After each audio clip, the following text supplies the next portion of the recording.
Hello, my name is Octavio Bob, and today I like to talk about the Silence of the Lambs.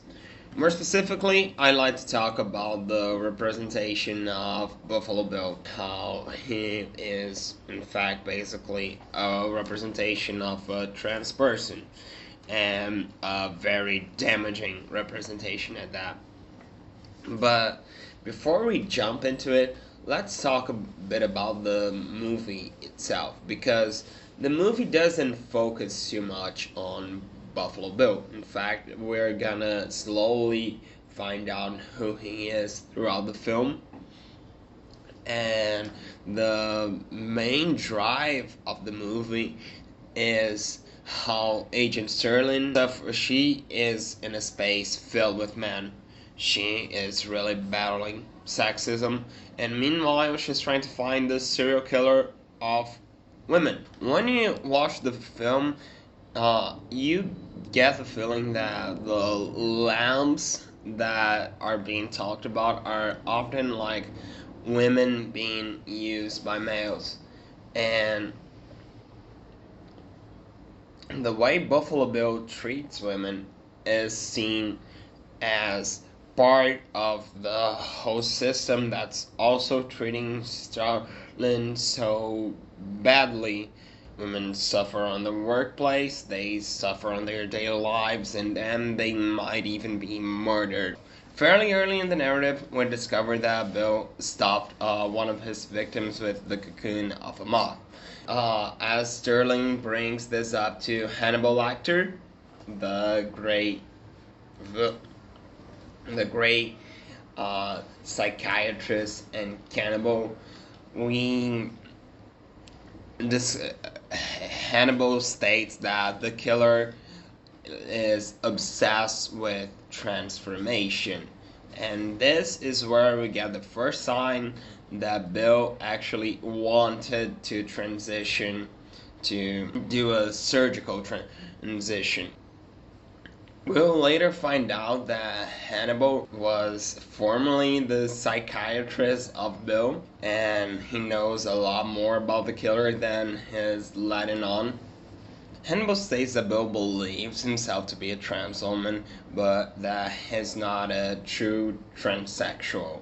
And at the same moment in the movie, Sterling says that transsexuals tend to be passive and they wouldn't be killers. And in a lot of ways, Bill's violence is seen as masculine. He is using women, he puts them in a hole in the ground so they can get fat, so he can use their bodies. That's not exactly wanting to be a woman. However, we're not only informed that Bill did attempt to sexually transition multiple times.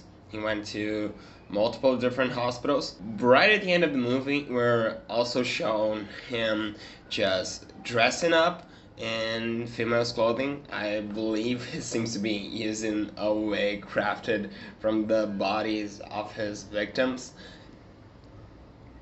He seems to he just obviously doesn't behave like a cisgender man. Even if you're gonna say that, oh, Bill is not a binary trans woman, he behaves like someone that isn't cisgender. And when you state that Bill isn't transsexual despite showing all these various signs that he isn't cis, you actually create a new category. You get the people that are able to get surgeries. They are real cisgender. They are real transsexuals. They are passive. They're not violent. But the fake transsexuals, well, they're violent. I mean, this isn't properly stated in the movie, but Bill literally uses women's bodies. Instead of wanting to properly become a woman, he just wants to use the image, just like he has a bunch of moth butterflies on his basement. He also has women. He treats them like animals, as pets. And this is a really troubling perspective to view someone that isn't cisgender. As you know, if I were a TERF, I would definitely latch on. I would be viewing transsexuals, especially male to female transsexuals, as people that are just, as you know, men invading female spaces. In this attempt to not correlate those violence with the transgender community, the movie, in fact, opens this whole space for people to judge whether someone is a real trans person or not. And then it can get all these stereotypes that were happening in a lot of horror movies since Psycho, where the killer, he dresses as a woman, and it's part of his insanity because, you know, behaving outside gender norms, that's not normal apparently. Because, and treating the way that he behaves outside of traditional gender norms as part of his abnormality. Just as Jordan stated, most transsexuals are not violent people. In fact, they suffer a lot of violence. The big examples of violent transsexuals there on movies or books or just tropes. They're fears. We fear that transsexuals are gonna go inside women's bathroom and rape women, although the facts don't show this happening at all. You know, people dressing as women just so they can stay inside the bathroom for some time until they can see a woman alone there. This is a fantasy, and what actually happens is that transphobes don't believe a trans person can pass, so they will send trans men to female bathrooms, and then they're gonna beat up trans men. That's what actually happens. Buffalo Bills don't happen. But the fact is that Buffalo Bill is shown as someone that isn't cis.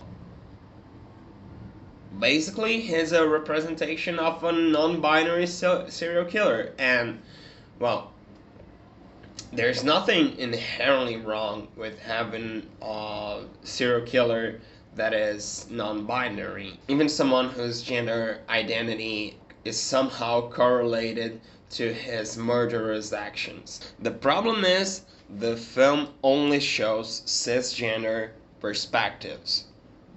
You know, I believe that just as the movie focused on the difficulties imposed by sexism, it would just rhyme really well to show some transgender perspectives of this violence.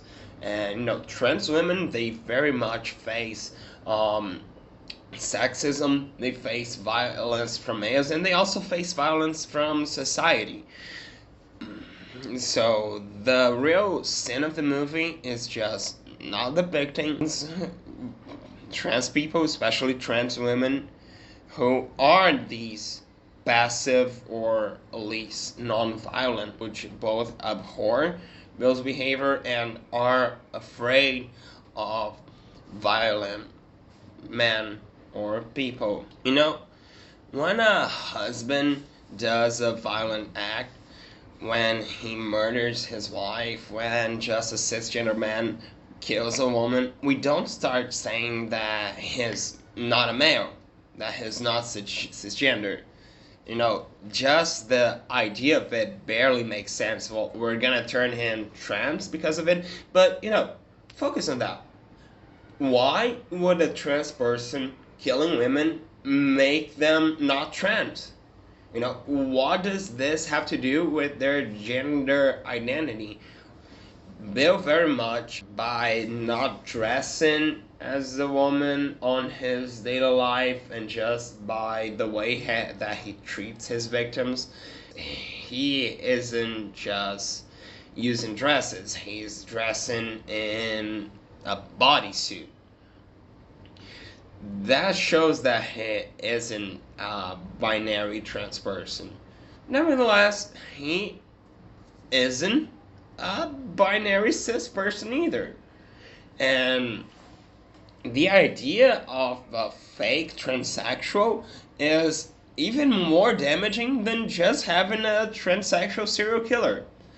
And, what is gained by the narrative when Bill is denied gender reassignment surgery? Overall, what I believe really saves the movie in regards to its presentation of trans people is simply that it doesn't focus a lot on Bill, and he he does seem alien. So when I watched the movie, I was very deeply disturbed by the way it represented trans people. I'm Otavio Bob, and this has been the Science of Human Choice. Hope you like and make a comment. I would love to improve these videos. Bye.